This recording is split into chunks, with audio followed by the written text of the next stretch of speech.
سید الانبیاء و اشرف المرسلین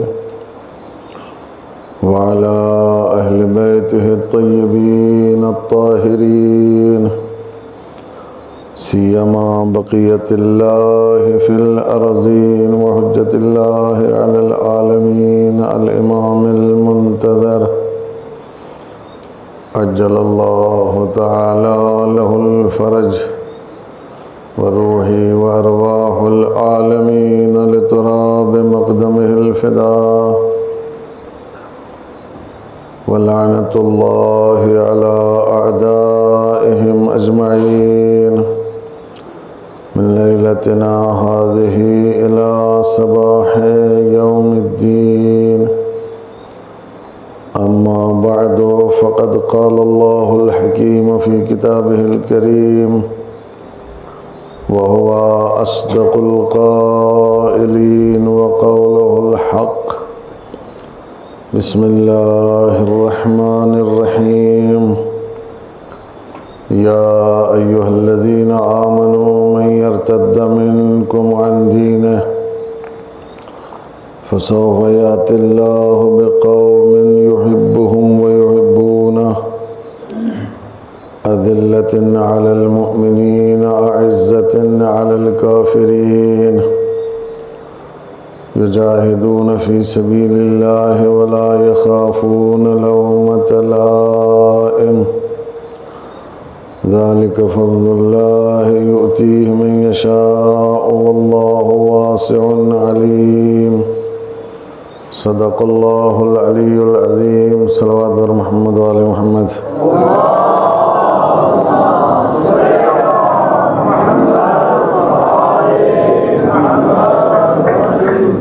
ایک اور صلوات پڑھیں محمد والے محمد پر صلی اللہ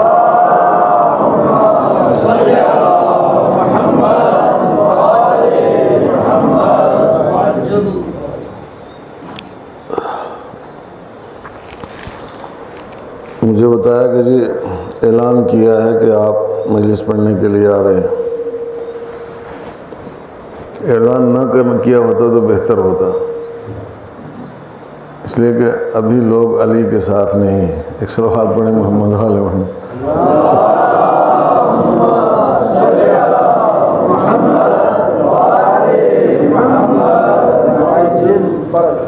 اگر اعلان نہ ہوتا تو اس سے زیادہ مجمع ہوتا یقیناً. کوئی صلوات پڑھیں محمد والے محمد پر.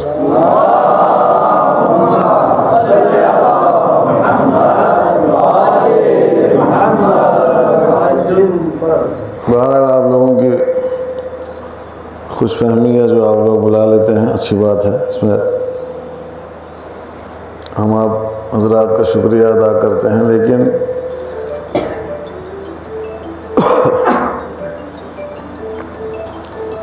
یہ جو سسٹم ہے لوگوں کا،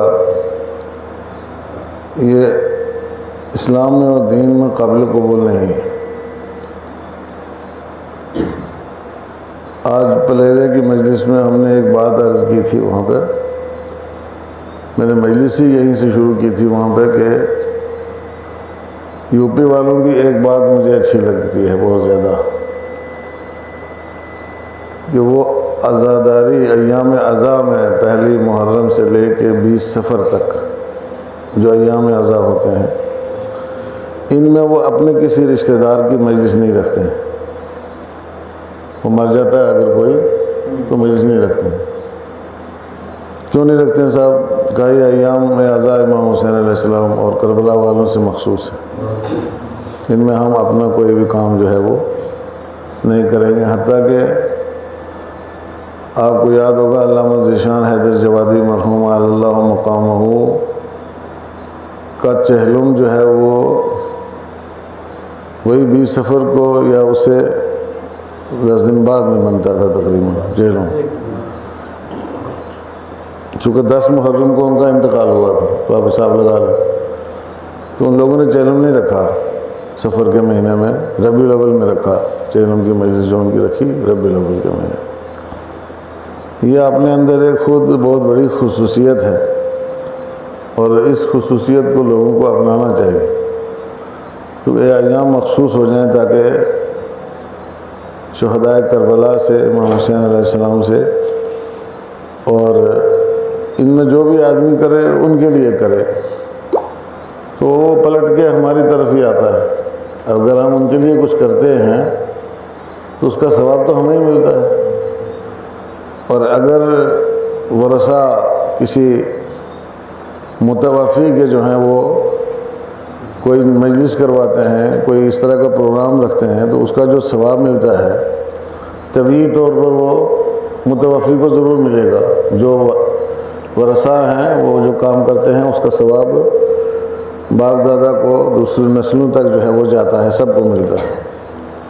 لہذا یہ سوچنا کہ بھائی ہم خصوصی طور پر ان کے نام سے کوئی کام کریں گے تو اس کا ثواب ملے گا، نہیں، کوئی بھی کام ہم آپ کریں گے، اگر ظاہر ہے کہ وہ اس اہل ہیں ہمارے جو دنیا سے چلے گئے بزرگ حضرات ہیں، تو ان کو یقیناً اس کا ثواب ملے گا۔ بیٹا جو ہے وہ جو کچھ بھی کرتا ہے اس کا ثواب باپ کو ضرور ملتا ہے، اور جتنا اس کا نام ہوگا اتنا ہی باپ کا نام بھی ہوگا۔ آئے سمجھ میں؟ یہی وجہ ہے کہ دنیا پتہ نہیں اس بات کو کیوں نہیں سمجھتی ہے کہ اگر نام ہوتا ہے بیٹے کا تو باپ کا بھی نام ہوتا ہے، اور اگر بدنام ہوتا ہے بیٹا تو باپ بھی بدنام ہی ہوگا نا، اس کا نام نہیں ہوگا۔ لوگ اس مسئلے کو نہیں سمجھتے ہیں، بیٹے کو کہتے ہیں وہ بڑا ظالم تھا، بڑا خائن تھا، اور باپ کو کہتے ہیں رضی اللہ تعالیٰ عنہ۔ ایک صلوات پڑھے محمد وآل محمد۔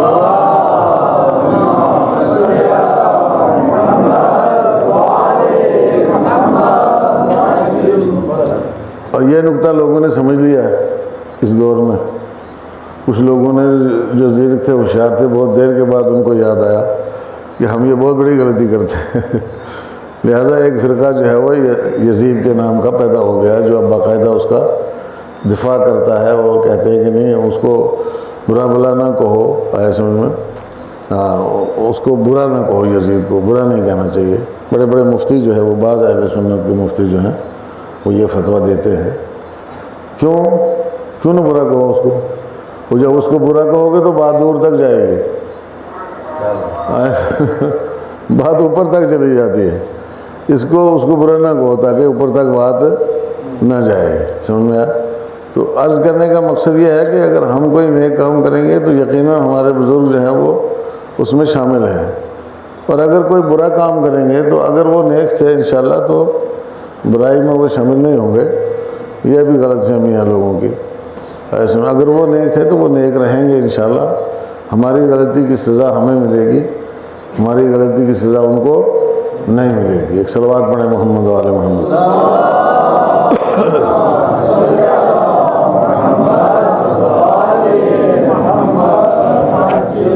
تو کم سے کم عزاداری کا ایک ایسا موضوع ہے، ایک ایسا مسئلہ ہے، مشترک چیز ہے عزاداری۔ مجالس اتنی زیادہ مشترک ہیں کہ اہل سنت کو بھی اس میں شامل ہونا چاہیے، اہل تشیع کو بھی اس میں شامل ہونا چاہیے۔ تو مجلس میں تو سب لوگوں کو آنا چاہیے نا تقریباً۔ مجلس میں تو بائیکاٹ نہیں چلتا ہے۔ امام باڑہ اگر کہیں پر ہے تو اس میں بائیکاٹ نہیں چلتا ہے، جائز نہیں ہے۔ کوئی امام باڑے سے بائیکاٹ کرے گا اس کا مطلب سیدھا امام سے بائیکاٹ ہے اس کا۔ کوئی مجلس سے بائیکاٹ کرے گا اس کا مطلب سیدھا مجلس سے اس کا بائیکاٹ ہے۔ بابا مجلس میں تو زبردستی گھسنا چاہیے، اگر کوئی نہیں بھی آپ کو جانے دے تب بھی گھسو یار، مجلس تمہارے باپ کی تھوڑا ہی ہے، مجلس سب کی ہے نا، تو وہاں مجلس میں زبردستی گھسنا چاہیے، اس کو کہتے ہیں مومن۔ اور یہاں تو عجیب رواج ہے، عجیب سسٹم ہے ہمارے لوگوں میں کہ جب بھی کوئی کسی کو پرابلم ہوتی ہے تو سب سے پہلے انہی چیزیں، مسجد سے بائیکاٹ کرو، مجلس سے بائیکاٹ کرو، جو دینی پروگرام ہے ان سے بائیکاٹ کرو۔ ابھی سرن کوٹ کی حالت آپ لوگ دیکھ رہے ہو، سرن کوٹ میں 2 دھڑے ہیں اس وقت، تو یہ دونوں دھڑے جو ہیں ان کا مجلسوں میں آپس میں بائیکاٹ ہے، عزاداری میں ان کا آپس میں بائیکاٹ ہے، امام باڑے کو لے کے ان کا آپس میں بائیکاٹ ہے۔ باقی سارے جتنے بھی ہیں مسیر ہیں، خلیر ہیں، ممیر ہیں، پھپھیر ہیں، تو جب ان کا کوئی ٹریجڈی ہوتی ہے، حادثہ ہوتا ہے تو سارے موجود ہوتے ہیں، سارے ایک ہی جگہ حاضر ہوتے ہیں، آئے سمجھو، سب وہاں پر موجود ہوتے ہیں۔ یہ خود ایک لمحہ فکریہ ہے بھائی، جب اپنے عزیزوں کے غم میں آپ اکٹھے ہو جاتے ہو تو محلہ کے غم میں کیوں اکٹھے نہیں ہوتے ہو؟ مولا کے غم میں سب کو اکٹھا ہونا چاہیے، اور اگر مولا کے غم میں آپ اکٹھا نہیں ہوتے ہو اس کا مطلب یہ ہے کہ آپ کا مولا سے کوئی لینا دینا نہیں ہے، ان سے کوئی خاص ربط نہیں ہے۔ مجلس ہماری اگر ہے تو ٹھیک ہے، ایسا ہماری مجلس اگر ہے تو ٹھیک ہے جی، وہ ہماری مجلس ہے، اور اگر ہماری مجلس نہیں ہے کسی اور کی مجلس ہے تو اس میں ہم نہیں جائیں گے۔ یہ ایک ریت جو بنی ہوئی ہے ہمارے سادات میں خاص طور سے، اور یہ جو ہے بہت غلط ہے، اس کو ختم ہونا چاہیے۔ ایسے میں اس کو کسی نہ کسی طریقے سے اس چیز کو کم سے کم عزاداری کے پلیٹ فارم پر ہمیں ہر حال میں اکٹھا ہو جانا چاہیے، ہر حال میں، چاہے جو بھی ہو، سمجھ میں آیا۔ لیکن اس میں اب زبردستی آؤ آپ کو ثواب ضرور ملے گا، آپ کو تبرک نہیں بھی دیتے ہیں کوئی بات نہیں، اب آؤ ہی آؤ۔ مجھے یاد ہے اچھے طریقے سے، چلو یہ باتیں جو ہیں وہ دہرانے کی نہیں ہوتی ہیں، مگر ایک سال ہمیں مجلسوں سے نکالا گیا تھا، بہت پرانی بات ہے، بزرگوں کو یاد ہوگی، بزرگوں کو یاد ہوگی، اور ہمیں مجلس سے باہر کیا گیا تھا۔ اب گناہ کیا تھا مجھے نہیں یاد، اس کو چھوڑو اس کو، لیکن جب یہ نہیں بیٹھ سکتے مجلس میں تو والد صاحب کو نکال دیا مجلس سے، تو مجھے بھی ظاہر سی بات ہے اٹھ کے آنا پڑا مجلس سے، جبکہ مجلس سے مجھے عشق تھا بہت زیادہ، اور مجلس چھوڑنا مجھے گوارا نہیں تھا، لیکن والد صاحب کے ساتھ آنا پڑا گھر میں۔ تو گھر میں آئے تو والد صاحب نے وہ ایک کتاب نکال کے دی، ریاض المصائب نام کی کتاب تھی، پتہ نہیں پاکستان سے لائے تھے کہاں سے لائے تھے، آج بھی کہیں رکھی ہوگی۔ اس میں سے دوسری مجلس انہوں نے نکال کے مجھے دی کہ دیکھو یہ دوسری مجلس ہے، تم پڑھو تو میں سنوں گا، سمجھا؟ تو ہم نے پڑھی تو انہوں نے سنی، گریا بھی ہوا ٹھیک ٹھاک۔ اس کے بعد انہوں نے پھر کچھ صلواتیں سنائی ان لوگوں کو جنہوں نے نکالا تھا، کہا جی ان کی نہیں ہوئی مجلس ہماری ہو گئی۔ لیکن آپ اس کے بعد دوسرے دن مجلس میں پھر گئے ہم لوگ، یہ نہیں ہے کہ دوسرے دن نہیں گئے مجلس میں، جبکہ نکالنے والے تھے اس دن بھی، پھر گئے مجلس میں، پھر کوشش ہوئی، تیسرے دن پھر گئے، پھر کوشش ہوئی، مجلس نہیں چھوڑی ہے، کسی بھی قیمت پر مجلس نہیں چھوڑی، مجلس میں جاتے رہے۔ میرے عرض کرنے کا مقصد یہ ہے کہ مجلس کسی کی نہیں ہے، کسی کے گھر میں ہو کوئی فرق نہیں پڑتا ہے، امام حسین کی مجلس ہے، تمہارا اس سے بائیکاٹ ہے، اگر مجلس میں جاؤ گے تو پتہ چلے گا تم مومن ہو، اگر مجلس میں نہیں جاؤ گے، مجلس میں بھی بائیکاٹ کرو گے تو پتہ چلے گا یار کوئی خاص فائدہ نہیں ہے، مومن نہیں لگتا، ایمان اس کے اندر نہیں ہے۔ انانیت، تکبر، غرور، اس طرح کی چیزیں جو ہیں یہ مجلس میں زیب نہیں دیتی ہیں۔ مجلس میں آدمی کو ہر جگہ جانا چاہیے، کہیں پر بھی ہو آپ جائیں ضرور، الا یہ کہ کچھ خاص وجوہات ہوں، بہت خاص وجوہات ہوں، اور لیکن اس کے دل میں پھر بھی نفرت نہیں ہونا چاہیے، نفرت جو ہے وہ دل میں نہیں ہونا چاہیے کسی قیمت پر بھی۔ اب یہاں یہ صورتحال جو ہے اس وقت اس محلے میں بنی ہوئی ہے، میں دیکھ رہا ہوں اتنے قریب لوگ جو ہے وہ گھروں میں بیٹھے ہوئے ہیں، اتنے قریب بالکل جہاں مجلس ہو رہی ہے، تو یہ سب کے لیے دعوت ہے، لیکن وہ مجلس میں نہیں آیا، جو بھی مجلس میں نہیں آیا ہے وہ گناہ گار ہے، بالکل سیدھی سی بات ہے۔ باقی مسائل اپنی جگہ کے اوپر، باقی جو ہے وہ لینا دینا اپنی جگہ کے اوپر، جھگڑے اپنی جگہ کے اوپر۔ اول تو اہل ایمان میں جھگڑا ہونا ہی نہیں چاہیے، مومنوں میں جھگڑا زیب ہی نہیں دیتا ہے، کسی بھی چیز پر جھگڑا نہیں ہونا چاہیے، کسی بھی چیز کو لے، کوئی بھی چیز جو ہے وہ مومن کی عزت، مومن کی کرامت، مومن کے شرف اور مومن کی حیثیت سے بڑھ کر کے نہیں ہے، چاہے وہ زمین ہو، پراپرٹی ہو، پیسہ ہو، جائیداد ہو۔ اگر آدمی مومن کی عزت کا تحفظ نہیں کر سکتا ہے تو وہ اس کا مطلب خود مومن نہیں ہے، سمجھ میں آیا؟ خود مومن نہیں ہے وہ، اس کو مومن کی عزت کا تحفظ ہر صورت میں کرنا ہے۔ چاہے جائے کہ یہاں تو ماشاءاللہ سارے آپس میں رشتہ دار ہیں، یہاں تو قرابت دار ہیں، رشتہ دار ہیں، اور ان کے اندر تو جو ہے وہ سلسلہ رحم پایا جاتا ہے، اور قطع رحم جو ہے وہ اسلام میں جائز نہیں ہے، اس کی بہت بڑی سزا ہے، اللہ کے نزدیک اس کی دنیا میں سزا ملتی ہے اور آخرت میں بھی سزا ملتی ہے۔ توجہ کی آپ نے؟ لہذا بھائی جو لوگ اس طرح کے کام شروع کرتے ہیں ان کو پہلے یہ طے کر لینا چاہیے کہ بھائی اب ہمارا کسی کے ساتھ کوئی جھگڑا نہیں ہے، اب ہمارا کسی کے ساتھ کوئی تانتا نہیں ہے، اب اگر ہم نے اس لائن میں قدم رکھ دیا ہے تو یہاں پر آگ پر چلنا ہے، سمجھ میں؟ اور یہاں ہر بات برداشت کرنی ہے، اور جو بھی کوئی کہے خاموشی سے سنتے رہنا ہے، ٹھیک ہے؟ لیکن یہ جو سلسلہ عزا کا ہے اس کو برقرار رکھنا ہے، اس کو زندہ رکھنا ہے، اور اس طریقے سے نہیں جس طریقے سے یہ ہے، بلکہ بہترین انداز میں عزا کے سلسلے کو زندہ رکھنا بہت زیادہ ضروری ہے۔ ایک صلوات پڑھیں محمد و آل محمد۔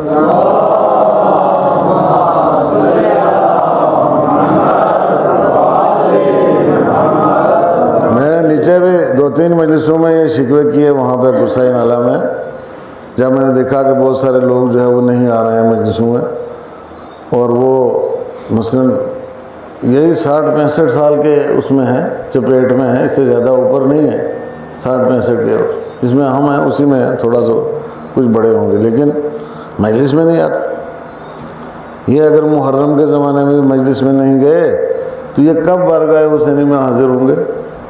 ایک سوال ہے بہت بڑا۔ آخر کون سی ایسی جگہ ہوگی جہاں یہ حاضری دیں گے؟ عزاداری محرم، امام حسین کی صدائے حلم الناصر آیا سب نے سنی ہے، سنتے ہی رہتے ہو۔ تو حلم الناصر کا مطلب یہ ہے کہ بھائی تم مجلس میں آؤ، مجلس سے آؤ گے تو نصرت کر پاؤ گے نا، ناصر بنو گے۔ آپ مجلس میں نہیں آتے، عزاداری میں نہیں آتے، جمعہ میں نہیں ہیں، جماعت میں نہیں ہیں، سمجھ میں آیا؟ کسی اور اچھے فنکشن میں نہیں ہیں، گھر بیٹھے ہوئے ہیں، اور اس کے بعد آپ کہتے ہیں ہم بڑے اچھے مومن ہیں، ہم دوسروں سے اچھے مومن ہیں۔ کیسے دوسروں سے اچھے مومن ہیں؟ دوسروں سے اچھا نہیں ہے، وہ اپنے آپ کو اتنا اچھا نہ سمجھے جو ان ساری چیزوں کو چھوڑ کے گھر بیٹھا ہوا ہے، اور پھر وہ سوچا کہ میں حق پر ہوں، میں صداقت پر ہوں، میں سچائی پر ہوں۔ کیسے؟ میری سمجھ میں اس طرح کی حقانیت، صداقت اور سچائی جو ہے وہ نہیں آتی۔ آپ مجلس میں آؤ، سارے لوگ مجلس میں آؤ۔ یہاں مجلس رکھی، اس محلے والے، عورتیں، مرد، سارے آ جانا چاہیے تھے، سب مجلس میں آ جانا چاہیے تھے۔ کتنا ٹائم لگتا ہے؟ 1-8 گھنٹے کی مجلس، اس کے بعد آپ نے اپنے گھر جا کے سو آرام کرو۔ لیکن آپ پورا محرم جو ہے وہ ہلے نہیں، اور ظاہر سی بات ہے کوئی یہاں پہ کوئی ہے ہی نہیں ہے نا، اس طرح کا کوئی سسٹم نہیں ہے جس کو کہتے ہیں محاسبے کا کوئی سسٹم یہاں پر نہیں ہے۔ تو اس کی وجہ سے یہ لوگ جو ہے وہ ہر جگہ بہت اپنے آپ کو بہت بڑا طوفان سمجھتے ہیں، ورنہ ان کو سب سے پہلے جہاں بھی کہیں گے حاضر ہوں، اور بات کرنا چاہیں تو اس کو منہ بند کر دو، اس کا تو بند ہو جا، تجھے تو محرم میں نے نہیں دیکھا مجلس میں، تو جمعے میں نظر نہیں آتا ہے، تو جماعت میں نظر نہیں آتا ہے، تو کسی دینی فنکشن میں نظر نہیں آتا ہے، یہاں کس منہ سے بات کر رہا ہے ہمارے سامنے؟ جب اکاؤنٹیبلٹی ہوتی ہے نا، جب حساب کتاب ہوتا ہے تو وہاں پر پھر ضرورتیں کم ہو جاتی ہیں، لیکن جب کہیں حساب کتاب نہیں ہوتا ہے تو لوگوں کی جسارتیں جو ہیں وہ بڑھتی رہتی ہیں، آیا سمجھ میں؟ اور وہ اپنے آپ کو سمجھتے نہیں ہم کہاں جائیں، ان کے پاس ہم جائیں مجلس میں جا کر کے بیٹھیں، ان لوگوں کے ساتھ ہم کہاں بیٹھ سکتے ہیں؟ تو تیرے ساتھ سرخاب کا پر لگا ہوا ہے، تو ان لوگوں کے ساتھ نہیں بیٹھ سکتا کہ ان بچوں کے ساتھ جو اپنے ہی بچے ہیں سارے ان بچوں کے ساتھ بیٹھنا ان کی ہمت افزائی ہے، حوصلہ افزائی ہے، اور بزرگوں کا آنا رونق بڑھاتا ہے مجلس کی، آئے میں، اور اس میں تصمیم گیری ہوتی ہے، بہت ساری قدورتیں دلوں سے ختم ہو جاتی ہیں۔ دیکھیے کسی ایک مجلس میں جب آدمی جاتے ہیں تو طبعاً مجلس کا انسان کے اوپر اثر ہوتا ہے، مجلس کا انسان کے اوپر اثر ہوتا ہے، جتنا اس کا دل سخت ہوگا، پتھر دل ہوگا، 2-4 مجلسیں اٹینڈ کرے انشاءاللہ نرم دل ہو جائے گا، نرم دل ہو جائے گا، دل میں نرمی پیدا ہو جائے گی، انسان بن جائے گا۔ ایسے میں مجلس سے قساوت قلبی دور ہوتی ہے، اگر آدمی مجلس میں آئے دل ٹوٹتا ہے اس کا، فضائل سن کے، مصائب سن کے، اہل بیت علیہ السلام کا تذکرہ سن کے، 4 دین کی باتیں سن کے، ہم سنتے ہی نہیں ہیں کہیں پر دین کی باتیں، لیکن جب بات کرنے کے لیے اٹھتے ہیں تو زبان 1.5 گز لمبی ہوتی ہے، سمجھ میں؟ تبصرے کرنے کے لیے جب بیٹھتے ہیں ان لوگوں کے اوپر بھائی جو یہ خدمت کر رہے ہیں، انجام دے رہے ہیں، تو تبصرے جو ہے وہ بہت خطرناک طریقے سے ہوتے ہیں۔ بابا پہلے بات سنو، سمجھ میں آیا، پہلے سمجھو، اس میدان میں آؤ، قدم رکھو اس میدان میں۔ اب جو لوگ قدم رکھ رہے ہیں ان کو پتہ چل رہا ہے آہستہ آہستہ، جو انجمنیں بناتے ہیں انجمن والوں کو پتہ ہے کیسے ڈیل کرنا پڑتا ہے، کتنی پریشانیاں ہوتی ہیں، کتنی مشکلیں ہوتی ہیں، ان کو احساس ہو جاتا ہے خود بخود۔ یہاں آپ لوگوں نے امام باڑہ بنایا ہے تو آپ کو پتہ ہے اب اس کو آباد رکھنا کیسے، آپ آباد رکھنے کے لیے آپ سب کے سامنے ہاتھ جوڑ کے کھڑے رہنا پڑے گا، ورنہ امام باڑہ نہیں آباد ہو پائے گا۔ سب کے ساتھ جو ہے فتنہ فساد ان کی خاطر، بھائی ہم نے امام باڑہ بنایا، اس کو آباد رکھنا ہے، اس میں سب کو آنا چاہیے۔ اور یہ بہت بڑا عہد ہے، یہ بہت بڑا عہد ہے امام زمانہ اجل اللہ تعالیٰ فرجہ الشریف۔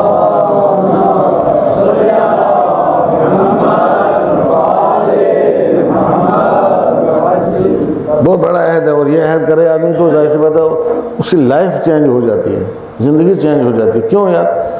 بھائی ہم اس لیے اب نہیں ان کے ساتھ بول سکتے ہیں کسی کے ساتھ کہ ہم اسٹیج پر کھڑے ہوتے ہیں، ہم ممبر پر بیٹھتے ہیں، ہم متولی ہیں کسی امام باڑے کے، ہم مسجد کے پیش نماز ہیں، امام ہیں مسجد کے، ایسے میں یا ہماری اور دوسری کوئی شرعی ذمہ داری جو ہماری گردن پر ہے، تو اس کی وجہ سے ہمیں جو ہے وہ اب لوگوں کے ساتھ دوسرے طریقے سے پیش آنا ہوگا، لوگوں کے ساتھ دوسرے طریقے سے ڈیل کرنا ہوگی، تاکہ ہمارے مذہب کے اوپر آنچ نہ آئے۔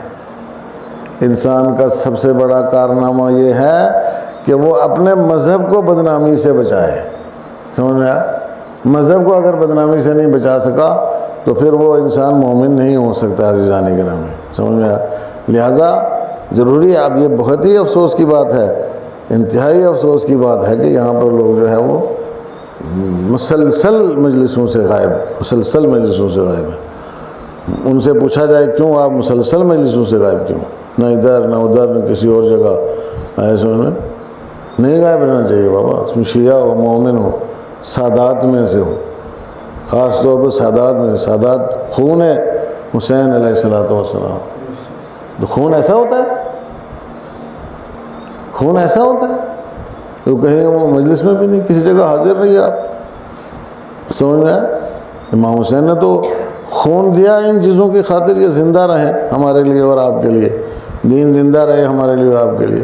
اور ہم اگر دین کے راستے پر نہیں ہیں تو ہم تو امام حسین علیہ السلام کے باغی ہیں سب سے زیادہ، اور ہمیں کوئی قدر نہیں ہے خون حسین علیہ السلام۔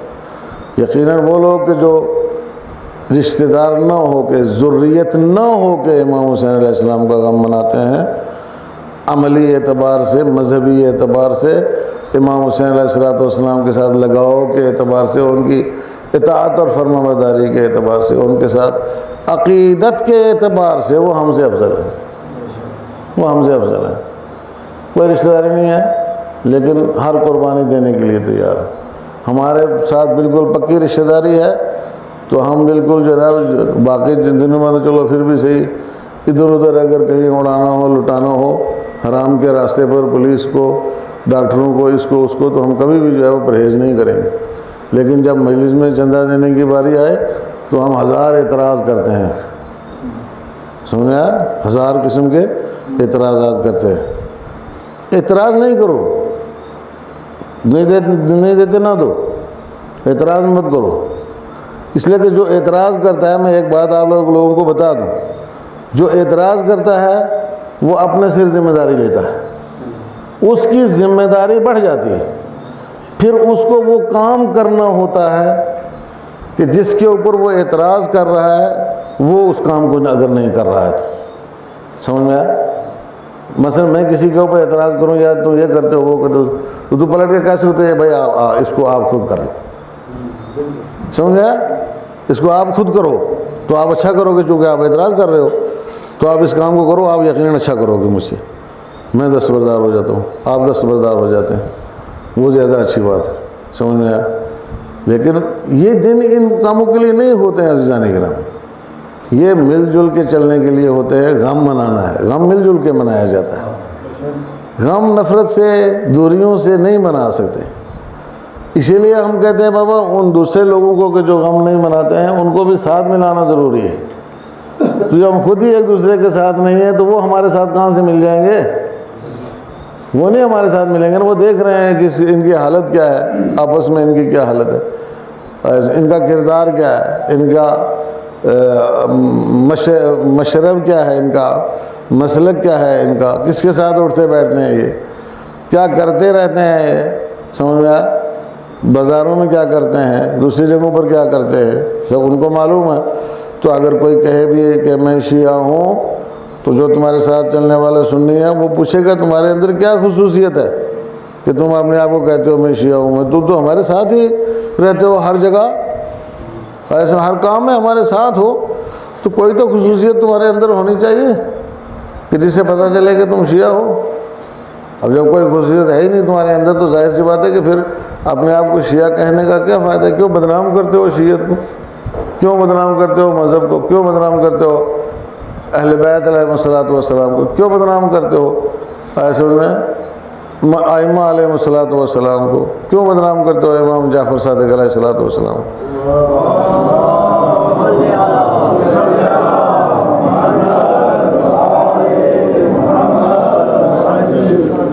تمہیں کوئی حق نہیں پہنچتا ہے بدنام کرنے کا۔ اور میں آپ حضرات کی خدمت میں عرض کروں، جو میں نے پہلے شروع میں عرض کیا تھا نا، میں تو خدا کا لاکھ لاکھ شکر ادا کرتا ہوں کہ بھائی اتنی سختیاں کرنے کے باوجود بھی چلو پھر بھی آپ لوگ مجھے برداشت کیے ہوئے ہو،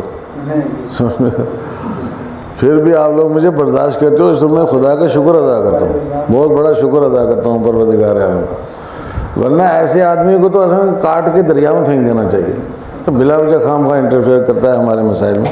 یہ کوئی ٹھیکیدار ہے دین؟ یہ کوئی ٹھیکیدار ہے؟ اس کو کیا پتہ ہے دین کیا ہوتا ہے؟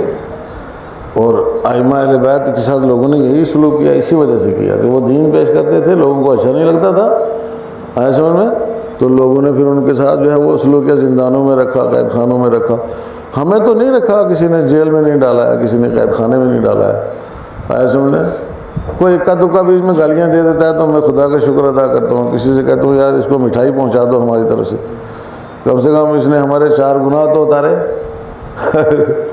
اگر مجھے کچھ کہا ہے، یہ علماء نے ہمارے کیا، کسی عالم کو کسی نے برا بھلا کہا، دوسرے نے جا کے ان کو بتا دیا کہ بھائی فلاں آدمی آپ کو بہت برا بھلا کہہ رہا تھا، تو چپ رہے، خاموش رہے۔ شام ہوئی، نماز وغیرہ پڑھی، مٹھائی خریدی، مٹھائی خرید کے لے کے اس کے گھر پہنچ گئے۔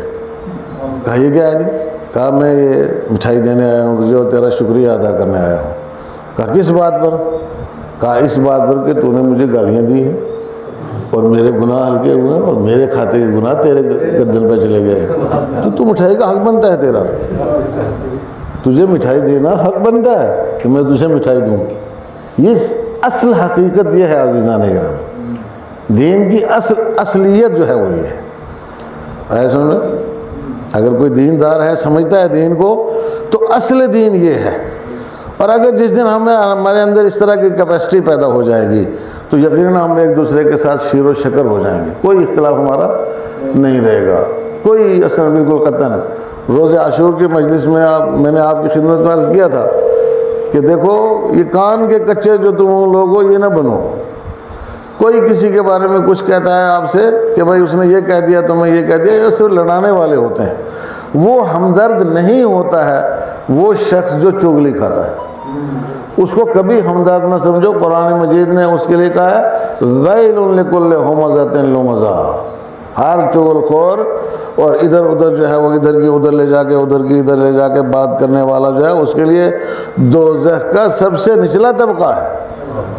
ایک دوزخی آدمی کی بات سن کر کے تم لوگ جو ہے وہ آپس میں ریئیکشن کر دیتے ہو، دوزخی آدمی جو بھی ادھر کی بات ادھر کرے، ادھر کی بات کرے، دوزخی ہے وہ دوزخ کے سب سے نچلے طبقے میں ہے، تو اس کی بات سن کر کے آپ کو ایکشن نہیں کرنا چاہیے۔ حق کیا ہے؟ حق وہ ہے جو آنکھوں سے دیکھو، سمجھ میں آیا؟ وہ ہے جو آنکھوں سے دیکھو، کانوں سے سنا ہوا حق نہیں ہوتا ہے۔ حق اور باطل میں یہ 4 انگشت کا فاصلہ ہے۔ امام علیہ الصلوۃ والسلام نے فرمایا، امام جعفر صادق علیہ السلام، یہ 4 انگلیاں ہیں نا، ہاں ہاتھ میں آپ نے ناپ کے دیکھ لی، یہاں سے لے کے وہاں تک 4 انگلیوں کا فاصلہ ہے حق اور باطل میں۔ کیا مطلب ہے؟ جو آنکھ سے دیکھو وہ حق ہے، جو کان سے سنو وہ باطل ہے۔ ایسا نا اس کے اوپر مت جاؤ، اس کے اوپر مت دھیان دو، تو فتنے سارے ختم ہو جائیں گے۔ اور اگر کوئی مجالس سے اعضاء سے یہ درس نہیں لیتا ہے، یہ سبق نہیں لیتا ہر سال عزاداری سے، اور اس کے اندر تبدیلی نہیں آتی ہے، اس کی اصلاح نہیں ہوتی ہے، تو پھر اس کو کوئی مجلس کرنے کا فائدہ نہیں ہے۔ سمجھ میں آیا؟ مجلسیں جو ہیں وہ اور آپ کو یہ سکھاتی ہیں کہ ہمارا جتنا جوش ہے، ہمارے اندر جتنا جذبہ ہے، ہمارے اندر جتنی غیرت ہے، سمجھ میں آیا، یہ سب دین کے لیے ہونا چاہیے۔ کس کے لیے؟ جوش سارا دین کے لیے، غیرت ساری کی ساری دین کے لیے، لوگوں کے لیے نہیں۔ لوگوں کے اوپر ان ساری چیزوں کو نہیں آزمانا ہوتا ہے، اپنے مومن بھائیوں کے اوپر، اپنے رشتہ داروں کے اوپر، اپنے قرابت داروں کے اوپر ان چیزوں کو استعمال نہیں کیا جاتا ہے، یہ درست نہیں ہے۔ ہاں جیسے اشداء علی الکفار رحماء بینہم، ایک پورا جو ہے وہ نسخہ بتایا ہے، پورا قاعدہ بتایا ہے زندگی بسر کرنے کا، ایک سنہری اصل ہے زندگی بسر کرنے کی، کہ اشداء علی الکفار رحماء بینہم، کفار کے مقابلے میں سخت، آپس میں ایک دوسرے کے اوپر مہربان۔ یہی آیت جو میں نے پڑھی ہے اس میں ہے اذلۃ علی المؤمنین اعزۃ علی الکافرین، مومنوں کے سامنے فروتن، منکسر، متواضع، بچھے ہوئے، سمجھ میں آیا، ان کی ہر بات سننے والا جو ہے وہ ہوتا ہے مومن، اور کفار کے سامنے اکڑ دکھانے والا جو ہے اعزۃ علی الکافرین، کفار کے سامنے اکڑ دکھانے والا جو ہے وہ مومن ہوتا ہے۔ ہمارا کیا ہے طریقہ کار؟ اب انصاف سے ایک بات بتائیں، آپ ایک صلوات پڑھیں محمد والے محمد۔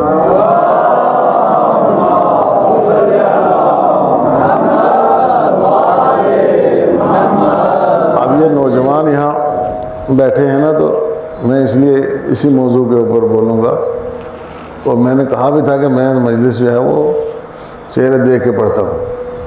ایک اور صلوات پڑھیں محمد والے محمد۔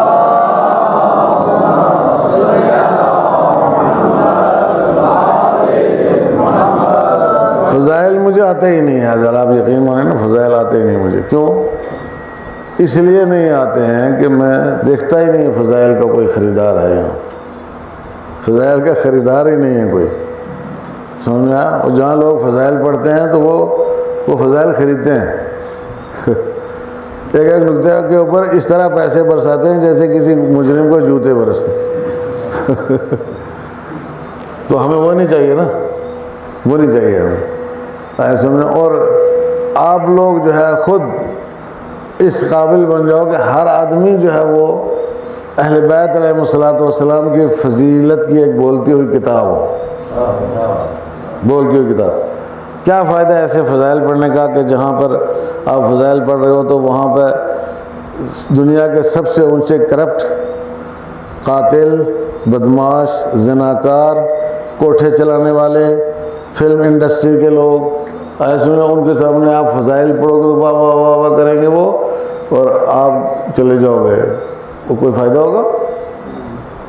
ایسا ہے، کوئی فائدہ نہیں ہے، ہم نے دیکھا ہے یہ سارا سلسلہ چلتا ہے دنیا میں۔ اور جو لوگ ان چیزوں کو نہیں سدھارنے کی کوشش کرتے ہیں اس کی وجہ سے معاشرے کے اندر دن بدن خرابیاں پیدا ہو رہی ہیں، شیعوں کے اندر دن بدن خرابیاں پیدا ہو رہی ہیں، اور شیعوں کا یہ نظریہ بن گیا ہے کہ بھائی ہم قتل بھی کریں، ہم بدکاری کریں، ہم برا کام کروائیں اپنی لڑکیوں سے، سمجھ میں، کوٹھا چلائیں، فلم انڈسٹری میں گانا گائیں، کچھ بھی کریں ہم، لیکن چونکہ ہم شیعہ بن گئے ہیں، شیعہ، لہذا ہم بخشے جائیں گے، ہمارا کوئی پوچھنے والا نہیں ہے، علی علیہ الصلوۃ والسلام ہمیں بخشوا لیں گے، آپ علی کی تعریف کرو، یقین بخشے جاؤ۔ یہ کنسیپٹ اگر کسی کی ذاکری کی وجہ سے لوگوں کے دماغ میں جاتا ہے، کسی کی مجلس کی وجہ سے لوگوں کے دماغ میں جاتا ہے، تو وہ آدمی جو ہے وہ دین کا مبلغ نہیں ہے، دین کا خائن ہے، اہل بیت علیہ السلام کا دوست نہیں ہے، اہل بیت کا دشمن ہے، وہ دشمن اہل بیت ہے، کہ جو دشمن دین کو سند دے رہا ہے، دشمن دین کو بری کر رہا ہے، بری کر رہا ہے، وہ دشمن اہل بیت ہے نا، وہ دوستدار اہل بیت نہیں ہو سکتا ہے۔ مثلا یہ بھی جو میں نے کہا اشداء علی الکفار رحماء بینہم، تو اس کا دائرہ کار کیا ہے؟ میں یہ بھی بتا دوں جوانوں کو جو بچے یہاں پہ بیٹھے ہیں، دیکھیں اس کا ایک چھوٹا سا دائرہ جو ہے، سب سے چھوٹا دائرہ گھر ہے، گھر، سمجھ میں آیا نہیں؟ آپ کا گھر ایسا ہے کہ جس میں آپ رہتے ہو، وہاں آپ کو محبت کا، رحمت کا، خلوص کا، انکساری کا، تواضع کا نمونہ ہونا چاہیے، آپ کے اندر تواضع ہونا چاہیے، آپ کے اندر انکساری ہونا چاہیے، آپ کے اندر محبت ہونا چاہیے، آپ کے اندر پیار ہونا چاہیے اپنے گھر والوں کے سلسلے میں۔ آگے سمجھیں، اگر آپ مثلا روٹی پر لڑ پڑے آپس میں تو ظاہر سی بات ہے پھر اس کا مطلب جو ہے وہ آپ کے اندر پیار محبت نہیں ہے۔ بھائی وہ ہے کہ جو اگر روٹی اس کے سامنے آئی ہے تو اپنے بھائی کو ضرور پوچھے کہ بھائی روٹی آئی ہے اور ہم دونوں مل کے بیٹھ کے کھاتے ہیں، ایسے میں یہ جائے کہ اپنی روٹی لے کے بھاگ جائے اور بیچارہ پیچھے چھوٹا جو ہے وہ آواز، میں ایک مثال دے رہا ہوں، چھوٹا پیچھے سے آواز دیتا رہے بھائی وہ روٹی لے کے بھاگ گیا۔ تو اس طرح سے جو بڑے بڑے مسائل پہ ایک روٹی لے کے بھاگنے سے شروع ہوتا ہے مسئلہ، تو بڑے بڑے مسائل جو ہے وہ پیدا ہوتے ہیں۔ یہ رحمت کا دائرہ ایک چھوٹا گھر ہے، پہلے گھر سے باہر نکلو تو آپ کا محلہ ہے، محلے سے اور آگے بڑھو تو آپ کا جو ہے وہ مثلا پورا گاؤں سمجھ لو، گاؤں سے باہر نکلو تو مومنین کا پورا شہر جہاں مومنین رہتے ہیں، سمجھ میں، اور پھر اس کے بعد آگے نکلو تو پورا ملک ہے، ملک سے آگے نکلو تو پوری دنیا ہے۔ لیکن شروع کہاں سے ہوتا ہے یہ مسئلہ؟ گھر سے شروع ہوتا ہے۔ اگر کوئی اپنے گھر میں جو ہے وہ پیار محبت نہیں دکھا پایا، سمجھ میں آیا، ایک دوسرے کے ساتھ رحمت کا مظاہرہ نہیں کر پایا، نرمی کا مہربانی کا مظاہرہ اگر کوئی گھر میں نہیں کر پایا ہے تو باہر چاہے جتنا مرضی کرے اس کا کوئی فائدہ نہیں ہے۔ تو ہمارے یہاں اکثر میں نے دیکھا ہے نا، یہ ہوتا ہے بچے گھر میں جو ہے وہ انتہائی جو ہے وہ اکڑ دکھاتے ہیں، سمجھ میں، پوری بہادری دکھاتے ہیں، پورا جوش دکھاتے ہیں ماں باپ کو، لیکن جب گھر سے باہر نکلتے ہیں، ہمارے بچے ہی نہیں، ہمارے سارے جتنے بھی ہیں، گھروں میں آپس میں ایک دوسرے کے ساتھ جو ہے وہ بالکل معاف کرنے کے لیے تیار نہیں ہے۔ میں اس کو کیسے معاف کر سکتا ہوں، میں اس کو معاف کر نہیں سکتا، سمجھ میں۔ لیکن جب باہر نکلو تو اس طرح کے 10 گناہ جو ہے وہ دوسروں کے معاف کر دیتے ہیں۔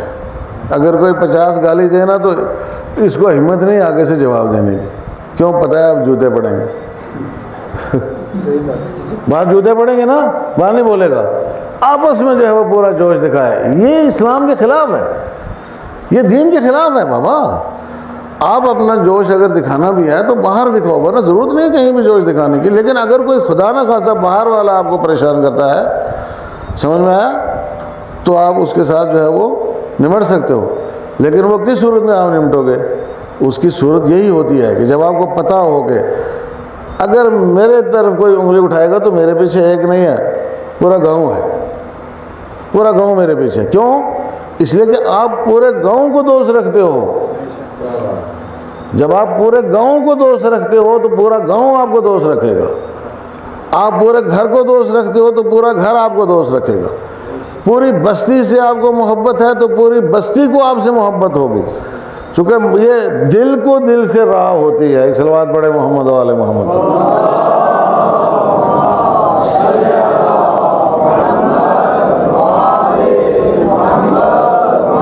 یہ جو محبت کا سلسلہ ہے نا، یہ اندر اندر چلتا ہے، سمجھے، باہر نہیں، اندر اندر چلتا ہے۔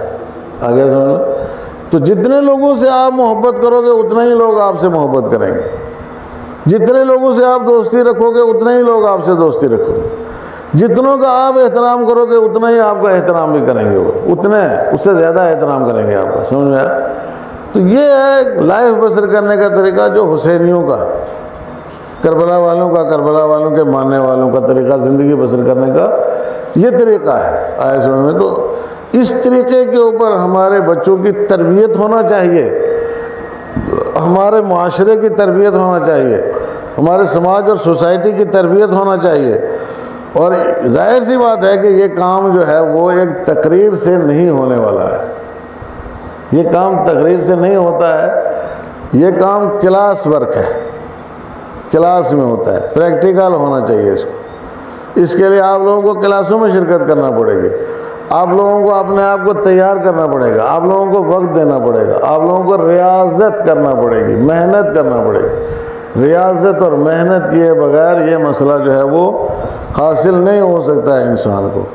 اسی لیے ہر انسان کے اوپر جو ہے وہ علم دین کو فرض اور واجب کیا گیا ہے، ہر انسان کے اوپر۔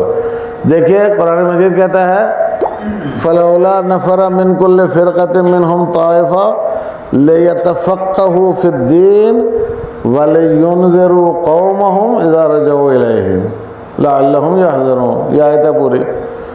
اس میں قرآن مجید یہ کہتا ہے کہ تم میں سے مثلا ساری بستی چھوڑ کے جو ہے وہ نہیں جا سکتے علم دین حاصل کرنے کے لیے، سارے گاؤں والے نہیں جا سکتے علم دین حاصل کرنے کے لیے، ان میں سے کچھ لوگ لیتفقہوا فی الدین کا مطلب کیا ہے؟ علم دین حاصل کریں، تاکہ جب وہ پلٹ کر کے آئیں تو جو لوگ باقی ہیں ان کو آ کر کے انذار کریں اور ان کو آ کر کے تحذیر کریں اور ان کو آ کر کے گناہوں سے بچائیں تاکہ وہ گناہوں سے بچ سکیں۔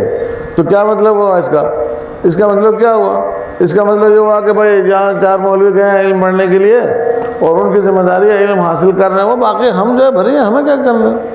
ہوا جو تو آپ کی بستی کا جو مولوی گیا ہے اس کو واپس لاؤ اپنی بستی میں، اس کو واپس لاؤ اپنے محلے میں، اور اس کے لیے ظاہر سی بات ہے کہ جتنی ضروریات زندگی ہیں وہ فراہم کرو، واجب ہے تمہارے اوپر، اس کے لیے ضروریات زندگی فراہم کرو۔ اپنے بستی سے باہر جتنے تمہارے علماء ہیں ان سب کو واپس بلا کر کے ان کے ضروریات زندگی فراہم کرنا ہمارے اوپر واجب ہے۔ اگر کسی نے یہ کام نہیں کیا ہے تو قیامت کے دن اس کی گردن پکڑی جائے گی۔ مت سوچو کہ اس سے ہمیں نجات ہو جائے گی، نہ قطعاً نجات نہیں۔ ہر آدمی کو جس کے پاس جتنا ہے اس کے اوپر لازم، چونکہ آیت یہ کہہ رہی ہے کہ اذا رجعوا الیہم لینذروا قومہم، اذا رجعوا الیہم، کہ وہ جب پلٹ کر کے آئیں تو اپنی قوم کو انذار کریں، تحذیر کریں۔ یعنی اس کا مطلب یہ ہے کہ جو وہ پڑھ کے آئے ہیں وہ آ کر کے آپ کے سامنے بیان کریں، وہ آپ کو آ کر کے سکھائیں، چونکہ سارے نہیں جا سکتے نا، لیکن سب کے لیے سیکھنا واجب ہے۔ ایک صلوات پڑھے محمد والے محمد۔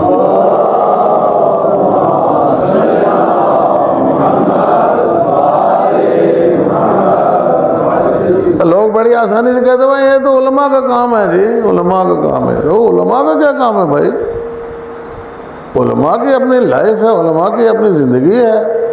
ایسے فرشتے تو نہیں جو آسمان سے نازل ہوئے ہیں۔ آپ کے اوپر فرض بنتا ہے کہ یا تو آپ عالم دین بن جاؤ، سمجھ میں آیا، اور پھر اس کے بعد کام کرو معاشرے اور سماج کے اندر۔ اگر نہیں بن سکتے عالم دین تو عالم دین کے ساتھ جڑو، عالم دین کے ساتھ جڑو، تمہارے لیے واجب ہے عالم دین کے ساتھ جڑنا۔ سمجھ میں آیا؟ عالم دین کے اوپر واجب نہیں ہے تمہارے ساتھ جڑنا آ کر کے۔ ایک صلوات پڑھے محمد والے محمد۔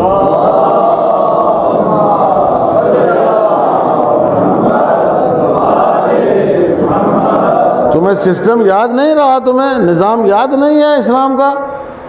جب لوگوں نے علی کا ساتھ چھوڑ دیا تو علی گئے کسی کے پیچھے؟ علی نہیں گئے کسی کے پیچھے کہ آؤ ہمارے ساتھ جڑو۔ سمجھ میں آیا؟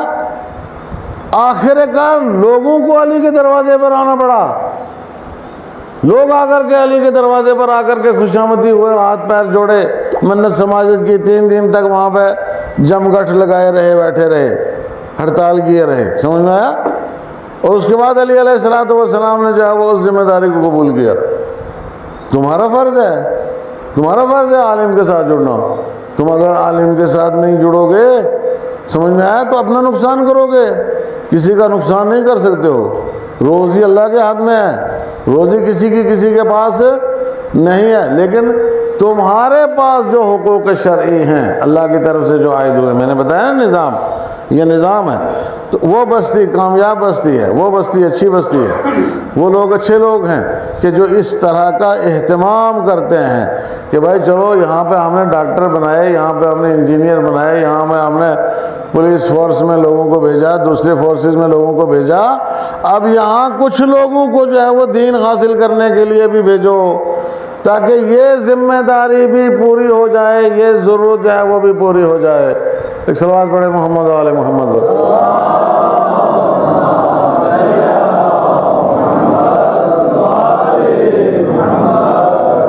اور پھر نہ صرف بھیجو بلکہ جن کو بھیجا ہے ان کا خیال رکھو، ایسا ان کے ساتھ رابطے میں رہو، تاکہ وہ پلٹ کر کے آئیں، جہاں جہاں ضرورت ہے وہاں خدمت کریں، جہاں جہاں ضرورت ہے وہاں کیا کریں؟ خدمت کریں آ کر کے، اور آپ لوگ جو ان کے حقوق ہیں وہ ادا کرو۔ وہ جو ان کے حقوق ہے آپ لوگ وہ جو ادا کرو وہ آپ کے اوپر ذمہ داری بن جاتی ہے. ایک صلوات پڑھیں محمد و آل محمد.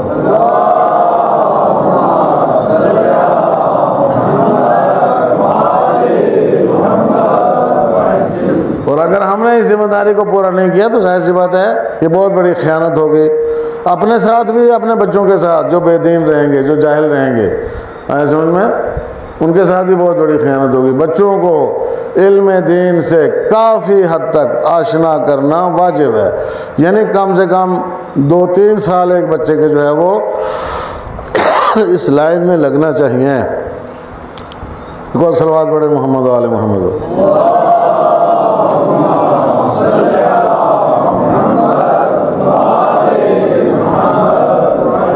زور سے صلوات پڑھیں اور زور سے.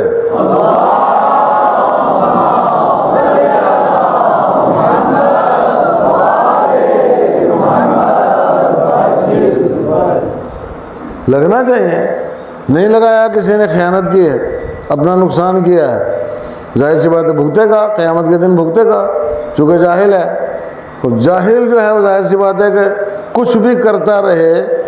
جاہل آدمی جس کو پتہ نہیں ہے, جس کے پاس معرفت نہیں ہے, جاہل وہ ہوتا ہے جس کے پاس معرفت نہیں ہوتی. کچھ بھی جتنی مرضی نمازیں پڑھتے ہو ٹکریں مارتے رہو, تمہارے اندر کنسیپٹ ہی نہیں آیا نماز کا. نماز کسے کہتے ہیں؟ کوئی بھی کام ہے جب تک اس کا کنسیپٹ ہمارے اندر نہیں آ جاتا ہے اور اس وقت ہم اس کے بارے میں نیت ہی نہیں کر سکتے ہیں. کیا نہیں کر سکتے ہیں؟ نیت ہی نہیں کر سکتے ہیں. جب تک شناخت نہیں پیدا ہوگی ہم نماز کی نیت ہی نہیں کر پائیں گے. نماز کی اگر شناخت کسی کے پاس نہیں ہے تو کوئی آدمی نماز کی نیت ہی نہیں کر پائے گا, جو پہلا رکن ہے. اور اگر نیت ہی نہیں کر سکا تو اس کے بعد جو مرضی کرتا رہے, اس سے کوئی خاص فرق پڑنے والا نہیں ہے. وہ ایسا ہی ہے جیسا مثلا کسی نے کہا کہ یار بغیر وضو کے نماز نہیں ہوتی ہے. بھائی اس نے کہا یار ہوتی ہے, میں نے پڑھ کے دیکھا ہوتی ہے. میں نے پڑھ کے دیکھا ہوتی ہے, تم کہتے ہو نہیں ہوتی ہے. جس طرح تم پڑھتے ہو اسی طرح میں نے پڑھ کے دیکھا ہو جاتی ہے. تو ویسے وہ ہو جاتی ہے, کسی طرح کی بھی ہو ہی جاتی ہے. چونکہ جب تک یہ معرفت نہیں حاصل کرے گا جو مرضی کرتا رہے. نیت ہو ہی نہیں سکتی عزیزو جب تک اس کے اندر کنسیپٹ نہیں ہوگا میں کیا کر رہا ہوں, سمجھا, کس کی نماز پڑھ رہا ہوں. ہاں, یہ جب تک نہیں ہوگا اس کے اندر نیت نہیں کر سکتا ہے. تو جہالت ہے, اور جہالت انسان کی سب سے بڑی دشمن ہوتی ہے.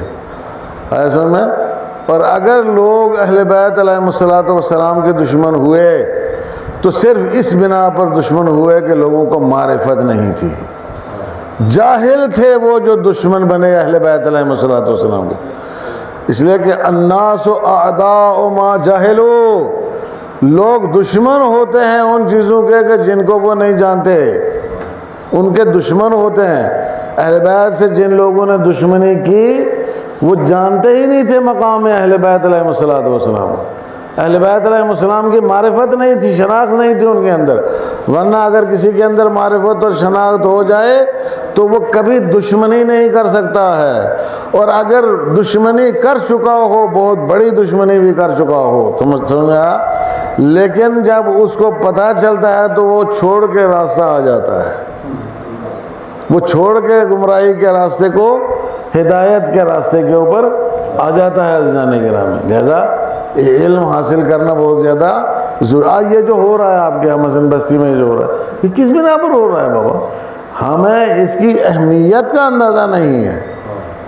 یہ اگر کوئی مجلس میں نہیں آتا, سویا ہوا ہے گھر میں, جبکہ باقی ہر کام کرتا ہے, مجلس میں آنے سے اس کی ریڑھ کی ہڈی میں تکلیف ہوتی ہے.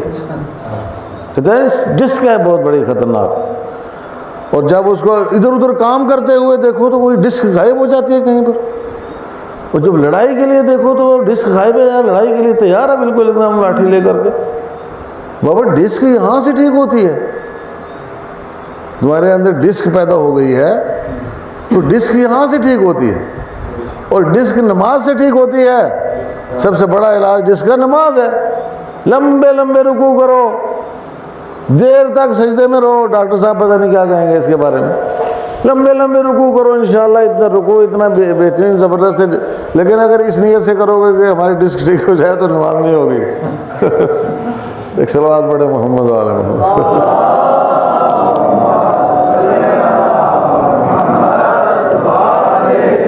تو میرے عرض کرنے کا مقصد یہ ہے کہ اگر کنسیپٹ ہوتا کہ کیا ہو رہا ہے، سمجھ میں آیا، کنسیپٹ اگر ہوتا کہ کیا ہو رہا ہے، مجلس ہو رہی ہے، معمولی بات نہیں ہو رہی. آدمی اپنے گھر میں نہیں سو سکتا، اپنے آدمی گھر میں نہیں بیٹھ سکتا، اس کو پتہ ہی نہیں کیا ہو رہا ہے یار، مجلس ہو رہی کیا ہو رہا ہے، خبر ہی نہیں ہے اس کو. اس جانور کو پتہ نہیں ہوتا ہے کیا ہو رہا ہے کیا نہیں ہو رہا ہے، اس کو بھی پتہ نہیں ہے کیا ہو رہا ہے، تو اب گھر میں ہی سوئے گا اور کیا کرے گا.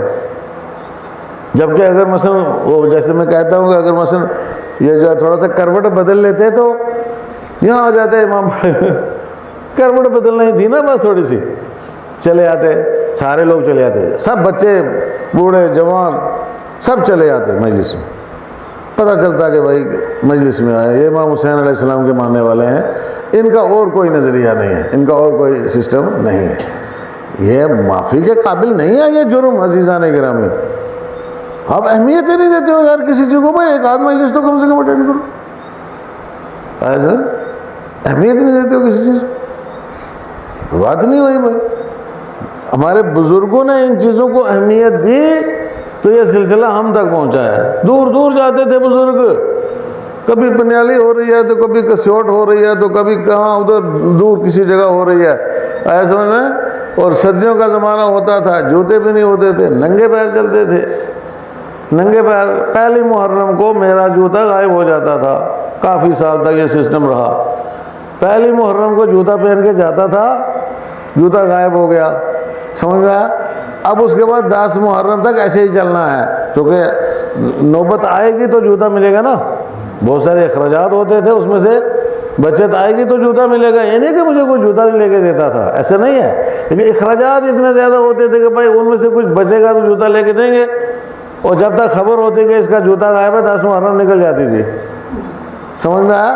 لیکن اس میں ایک بات میں آپ کے ساتھ ضرور شیئر کروں گا اس بات کو کہ کوئی نہیں پوچھتا تھا کہ مختار کا جوتا غائب ہو گیا ہے. اتنے بڑے مجمع میں اور بھی لوگوں کے غائب ہو جاتے تھے، مگر کوئی نہیں پوچھتا تھا جی مختار کا جوتا غائب ہو گیا، کوئی لے گیا اٹھا تو چلو کوئی چپل دے دو، کوئی کچھ دے دو اس کو پیر میں پہننے کے لیے. اتنے بڑے مجمع میں کسی کو پرواہ ہی نہیں ہوتی تھی. لیکن جب میں پہلی بار میرٹھ سے واپس آیا اور یہاں محرم منایا میں نے پہلی بار، تو حسب دستور سابق سالہائے قدیم کی طرح پہلے ہی مجلس میں جوتا غائب ہو گیا. اب یقین مانے بالکل سچا واقعہ ہے، پہلے ہی مجلس میں جوتا غائب ہو گیا. لیکن آپ دیکھیں قدرت، اللہ کا نظام دیکھیں. اس وقت لوگوں کو پرواہ تھی کہ مختار کا جوتا غائب ہو گیا. ایسا نہیں ہے کہ ان کو پرواہ نہیں ہو. چنانچہ ماسٹر جماعت علی شاہ اس وقت زندہ ہیں، ہمارے استاد بھی ہیں، انہوں نے نیا فلیٹ لا کر کے مجھے دیا کہ جی آپ کو جوتا غائب ہو گیا، یہ جوتا پہن کے جاؤ. سمجھا؟ یہ قدر کس نے پیدا کی؟ میں نے نہیں کہا میں مختار ہوں، میں میرٹھ گیا ہوں، میں یہ ہوں، میں وہ ہوں. میں نے نہیں کہا کسی سے، میں اسی طرح چلنے کے لیے تیار تھا.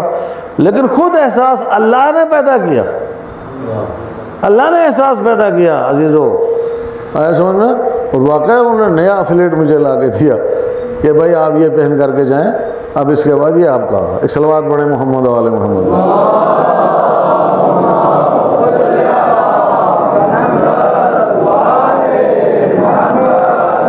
کوئی نہیں آتا مجلس میں، مجلس کی صحت پہ کوئی اثر نہیں پڑے گا قطعاً بالکل. امام حسین کا کچھ نہیں بگڑے گا عزیزان کرام، یہ ذکر چلے گا. یہ اس کو کوئی روک ہی نہیں سکتا ہے، اس ذکر کو. اس کے پیچھے اللہ کا ہاتھ ہے، ایسا اس کو کوئی نہیں روک سکتا، یہ چلے گا. آپ بیٹھے رہو گھر میں، سوئے رہو، لیکن نقصان آپ کتنا اپنا کر رہے ہو اس کا کوئی اندازہ نہیں ہے آپ کو. ایک مجلس میں آ کر کے آدمی کو کتنا فائدہ ہوتا ہے اس کا بھی ہمیں اندازہ نہیں ہے، اور ایک مجلس چھوڑنے کا کتنا نقصان ہوتا ہے. اگر اندازہ ہو جائے تو کبھی مجلس نہ چھوڑے، چاہے بیمار ہو، چاہے مر رہا ہو، آگے مرے گا مجلس میں مگر مجلس نہیں چھوڑے گا. ایک صلوات پڑھے محمد و آل محمد.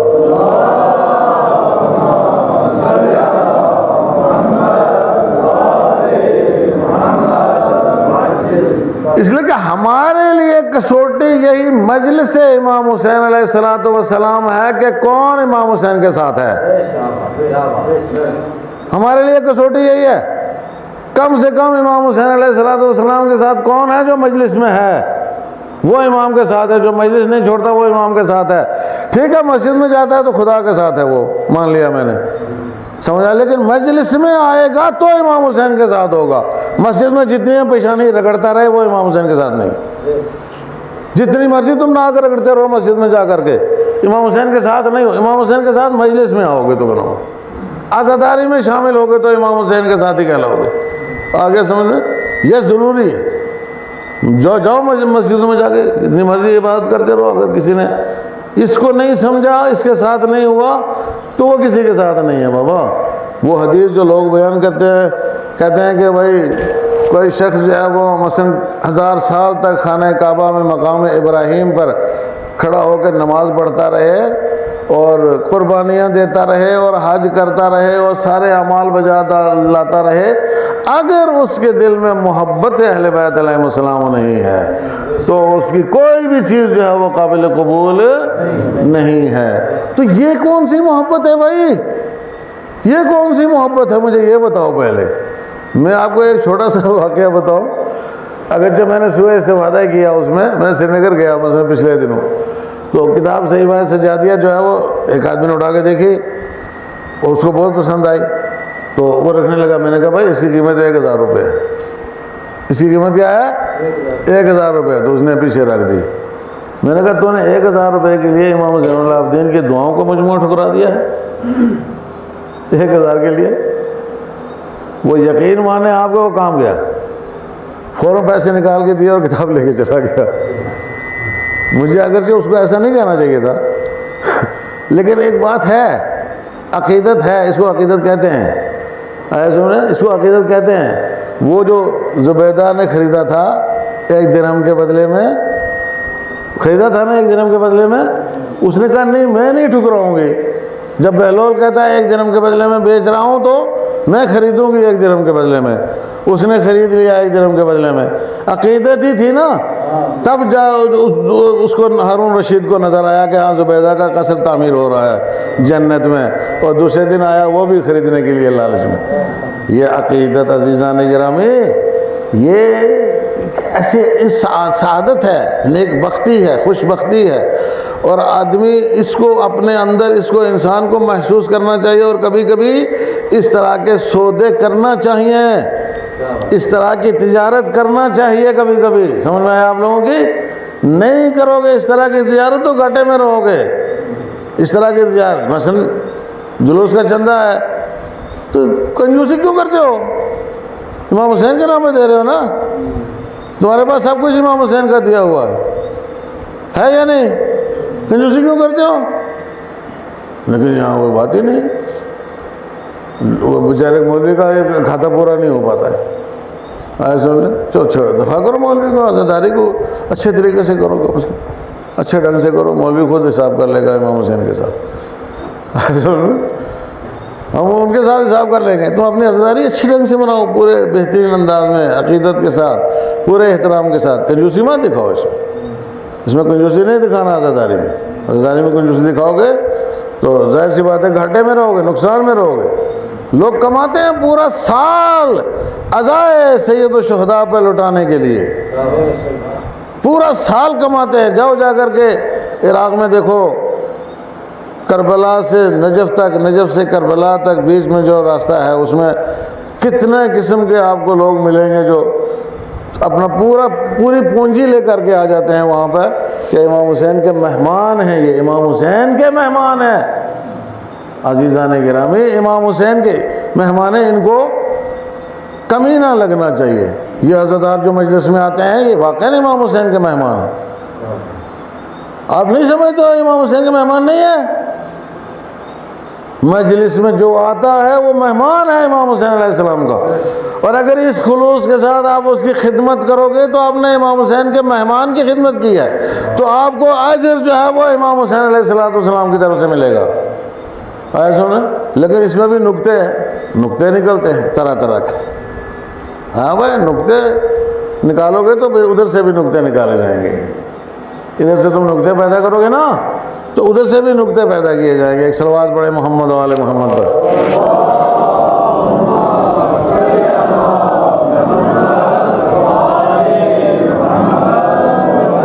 اور زور سے صلوات پڑھے محمد و آل محمد.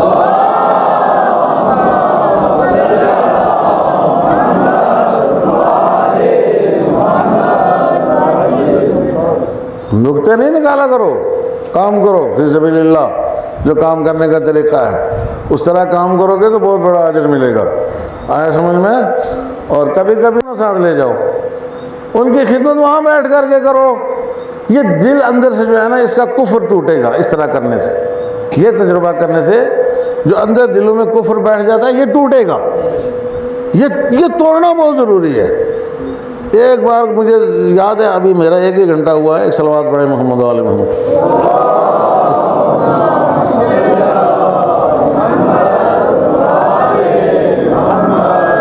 کیونکہ پہلے زیادہ تر مجلسیں جو ہنڈی میں ہی ہوتی تھی اور وہیں سے جو ہے وہ ان کا انشعاب شروع ہوتا تھا، سلسلہ آگے پیچھے وہیں سے شروع ہوتا تھا۔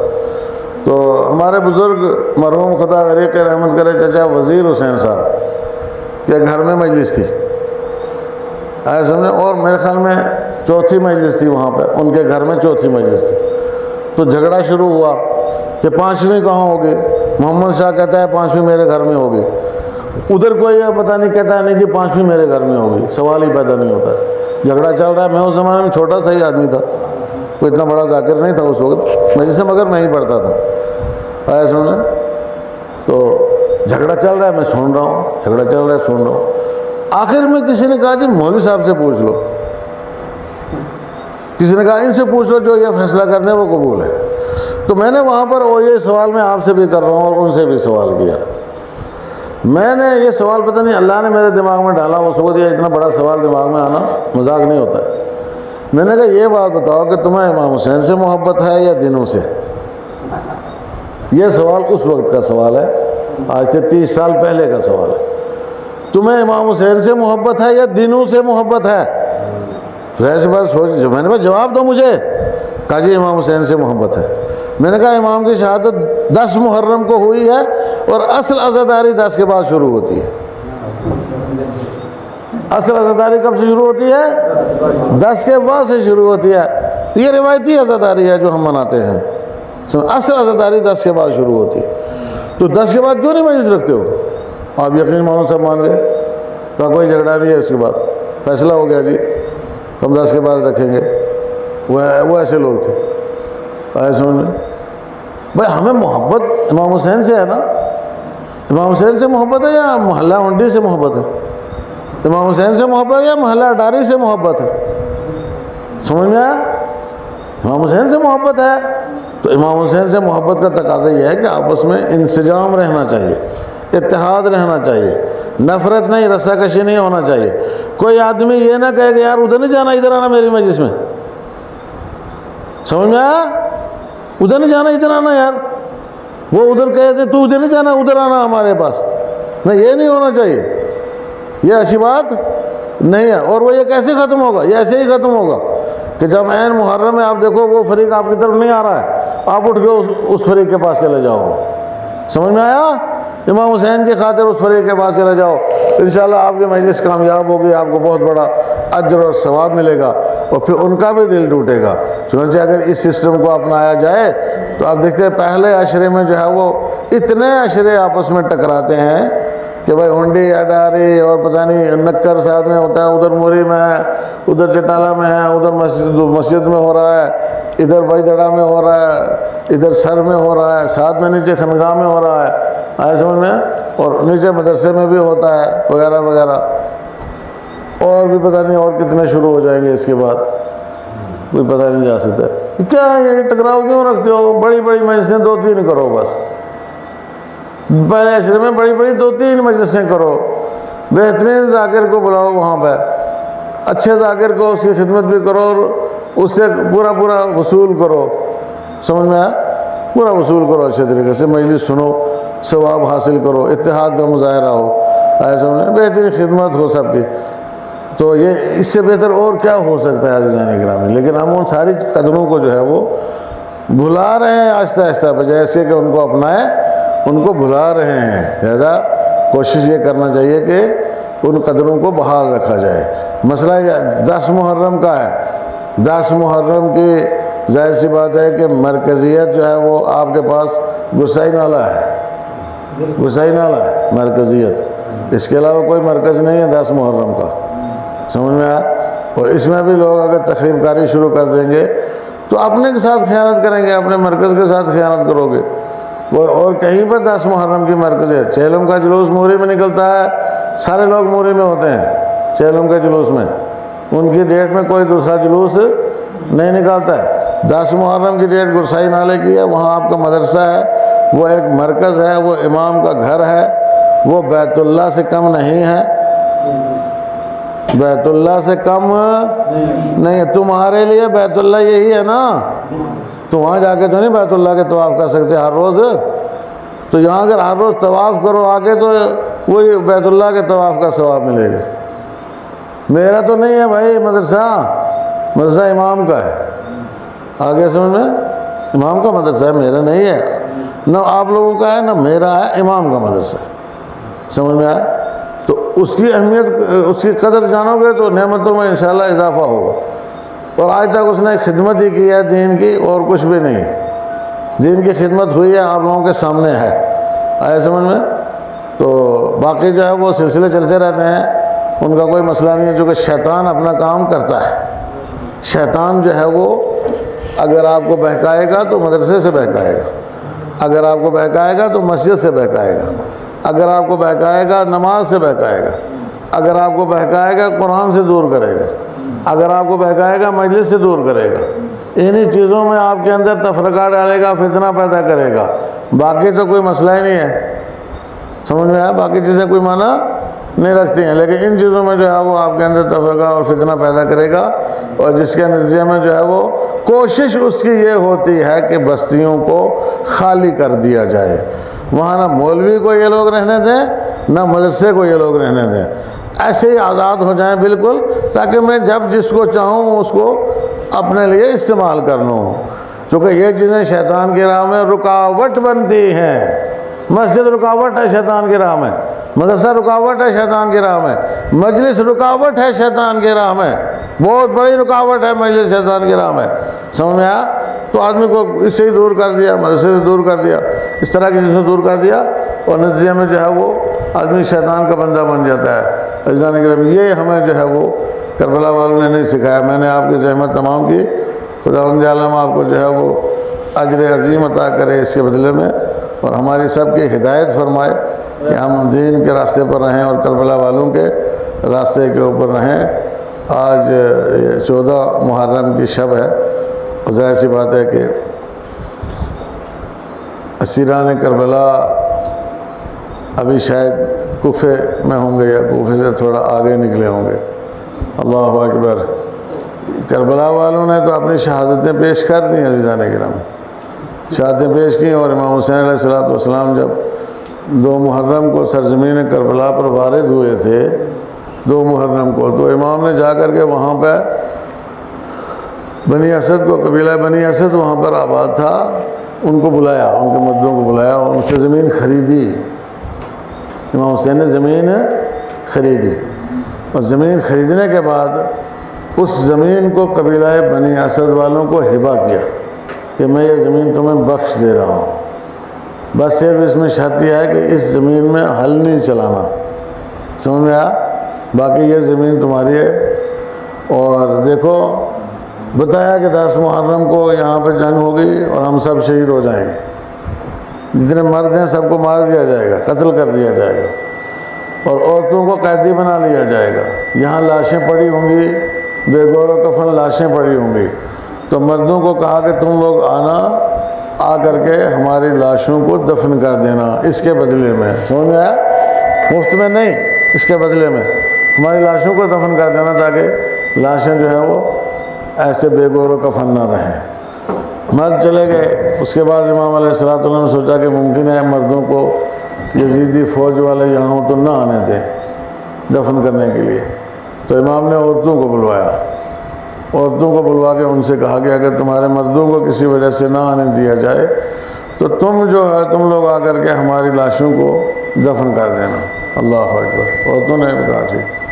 پھر امام نے سوچا کہ ہو سکتا ہے کہ عورتوں کے اوپر بھی پابندی ہو، کسی وجہ سے عورتیں نہ آ سکیں، تو بنی اسد کے بچوں کو بلایا، چھوٹے چھوٹے بچوں کو امام نے بچوں کو بلایا، کہا کہ بچوں دیکھو 10 محرم کو یہاں پہ جو ہے وہ قتل و غارت ہوگی، اور ہم سب کو قتل کر دیا جائے گا. کچھ لاشیں وہاں پہ پڑی ہوں گی, تم لوگ کھیلتے کھیلتے ادھر آ جانا, آئے سمجھ میں, اور ایک ایک مٹھی خاک ہماری لاشوں کے اوپر ڈال دینا تاکہ بے حرمتی جو ہے وہ نہ ہو. یہ اہتمام تھا نبی کے نواز. امام حسین کو پتا تھا.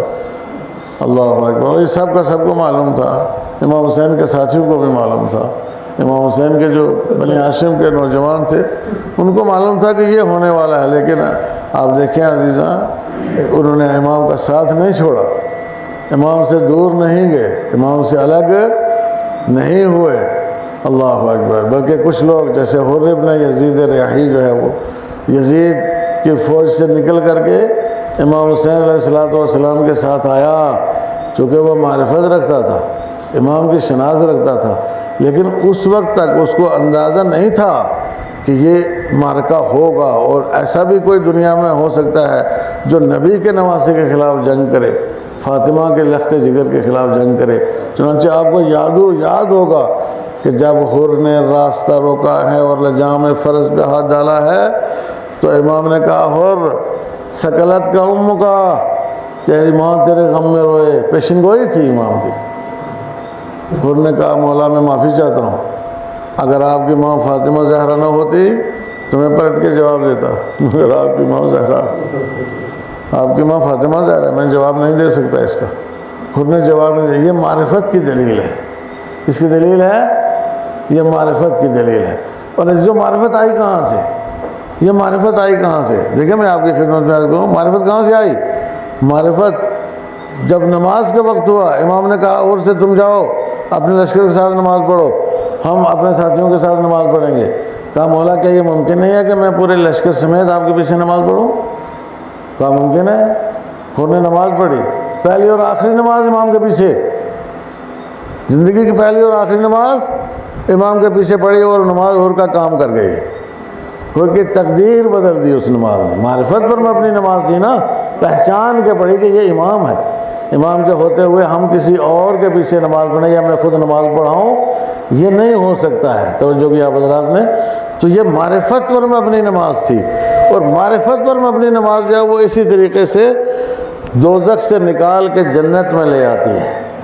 حر کو بھی دوزخ سے نکال کے جنت میں لے آئی. چونکہ جب حر ہاتھ بندھے ہوئے آئے امام کی خدمت میں, دونوں ہاتھ پیچھے بندھے ہوئے تھے حر کے, آ رہے تھے حر, تو امام نے کہا جاؤ میرا مہمان آ رہا ہے. اللہ اکبر. کریم ابن کریم, کہا جاؤ میرا مہمان آ رہا ہے. دیکھا کون آ رہا ہے؟ کہا حر آ رہا ہے.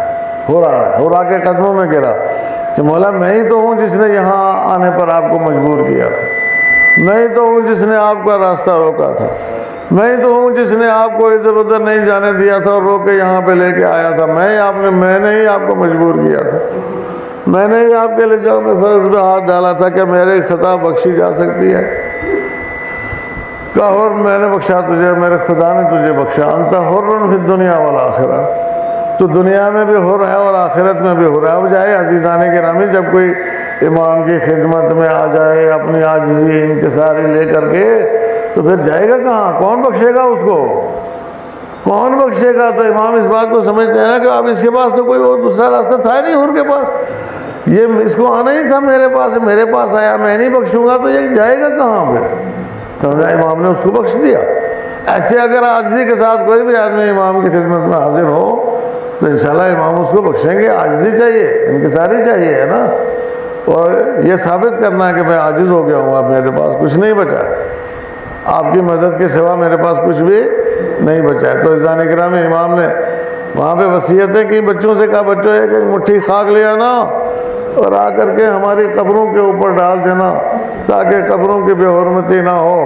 اور عزیزان گرامی, اس کے بعد واقعہ کربلا نمودار ہوا, شہادتیں ہو گئیں اور لاشوں کے تن سے سر جدا کر لیے گئے اور سروں کو نیزوں میں بلند کر کے جو ہے وہ کوفے کی طرف روانہ کر دیا گیا. کوفے کی طرف 3 دن گزرے. یہ 13 محرم کی تاریخ آئی تو بنی اسد کے لوگ آئے آ کر کے وعدہ پورا کرنے کے لیے کہ اب ہمیں دفن کرنا ہے. لیکن وہاں آ کر کے دیکھا کہ بے سر لاشیں پڑے ہوئے ہیں, کوئی پہچان نہیں ہے، کوئی شناخت نہیں ہے، اور ایک لاش جو ہے وہ بے حد پامال ہو چکی ہے، بے حد پامال ہو چکی ہے۔ وہ مظلوم کربلا فاطمہ کے لخت جگر امام حسین کی لاش تھی جس کو پامال کیا گیا تھا۔ اللہ اکبر، اجرکم اللہ، خدا کو کسی غم میں نہ رلائے سوائے غم سید الشہداء کے۔ بائیس دن میں دیکھا کہ دور سے ایک سوار آتا ہوا دکھائی دیا، وہ سوار قریب پہنچا اور اس نے پوچھا کہ کیوں تم لوگ کھڑے ہو، کیوں ان لاشوں کو دفن نہیں کر رہے ہو؟ کہا ہے سوار ہمیں پتہ نہیں ہے کہ اس میں کس کی کون سی لاش ہے، ہم کیسے ان کو دفن کریں، ان میں کسی کی کوئی شناخت نہیں ہے۔ میرا مولا آگے بڑھا، امام زین العابدین آگے بڑھے اور کہا کہ میں تمہیں بتاتا جا رہا ہوں، تم ایک ایک لاش کو دفن کرتے جاؤ۔ بتایا یہ علی اکبر کی لاش ہے، اس کو دفن کرو، یہ قاسم کی لاش ہے، اس کو دفن کرو، یہ محمد کی لاش ہے، ان کو دفن کرو۔ فرات کا رخ کیا، کہا وہاں میرے بھائی کی لاش پڑی ہے، فرات کے کنارے میرے چچا کی، عباس کی لاش پڑی ہے چچا کی، اس کو دفن کرو۔ ایک ایک لاش کے بارے میں بتایا، انصار کی لاشوں کے بارے میں بتایا، عائشہ و اقربا کی لاشوں کے بارے میں بتایا، آخر میں امام کی لاش کا رخ کیا، امام حسین کی، اور کہا دیکھو یہ لاش جو اتنی بے کسی کی حالت میں ہے، یہ میرے بابا کی لاش ہے، اس کو بھی دفن کیا جائے۔ امام نے باعجاز امامت وہاں آ کر کے لاشوں کو دفن کروایا۔ اللہ اکبر۔ اور پھر اس کے بعد قافلے کے ساتھ ملحق ہو گئے۔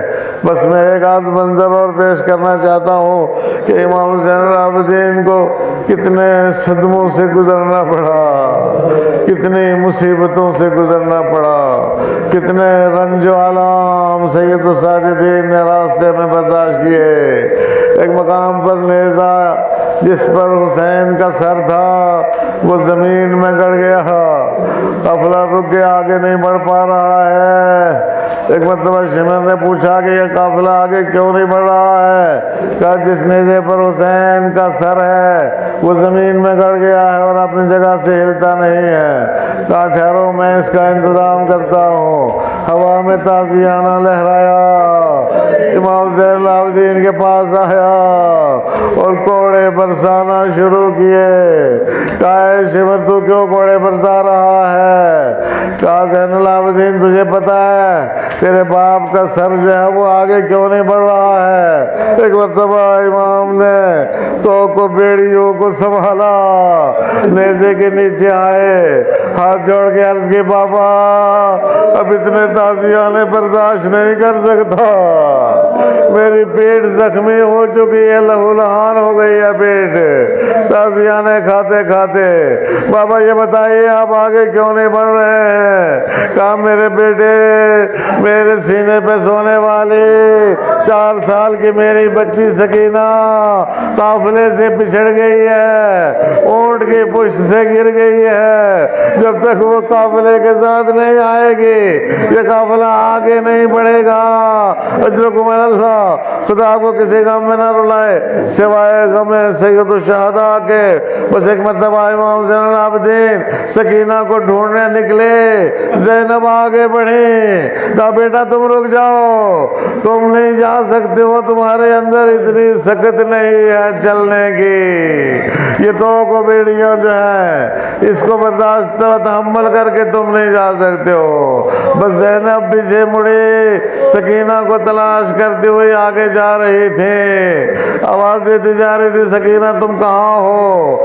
دیکھا کہ ایک جھاڑیاں ہیں ان کے اندر ایک بی بی نقاب پوش بیٹھی ہوئی ہے اور ایک بچی اس کی گود میں ہے۔ زینب قریب گئی، دیکھا کہ سکینہ اس بی بی کی گود میں سو رہی ہے۔ زینب نے شکریہ ادا کیا ہے محترمہ، میں تمہارا شکریہ ادا کرتی ہوں، ارے اس بچے کو پیاسا رکھا گیا ہے، اس کو تازیانے مارے گئے ہیں، اس کو اونٹ کی ننگی پشت پر باندھ دیا گیا تھا، اس کے گوشوارے چھینے گئے، اس کے کان زخمی کیے گئے، اس کے کرتے میں آگ لگائی گئی، اس کو شمر نے تمانچے مارے ہیں، کسی نے اس پر رحم نہیں کھایا۔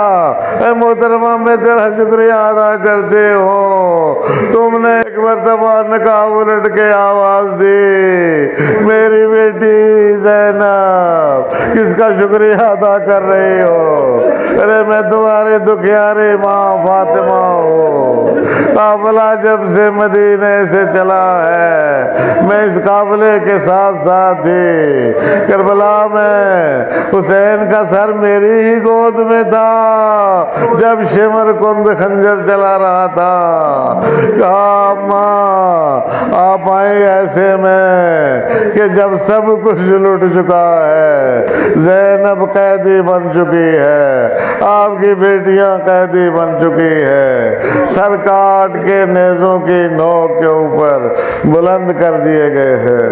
الا لعنۃ اللہ علی القوم الظالمین وسيعلم الذين ظلموا أي منقلب ينقلبون إنا لله وإنا إليه راجعون بضم قضائه وتسليما لأمره اللهم إنا نرغب إليك في دولة كريمة تعز بها الإسلام وأهله وتذل بها النفاق وأهله وتجعلنا فيها من الدعاة إلى طاعتك والقادة إلى سبيلك وترزقنا بها كرامة الدنيا والآخرة اللهم ما عرفتنا من الحق فحملنا وما قصرنا عنه بلغناه برحمتك يا أرحم الراحمين ربنا تقبل منا إنك أنت السميع العليم بحق الزهراء وأبيها وبالها وبنيها والسر المصطفى وضعيفيها سبحان ربك رب العزة عما يصفون وسلام على المرسلين والحمد لله رب العالمين.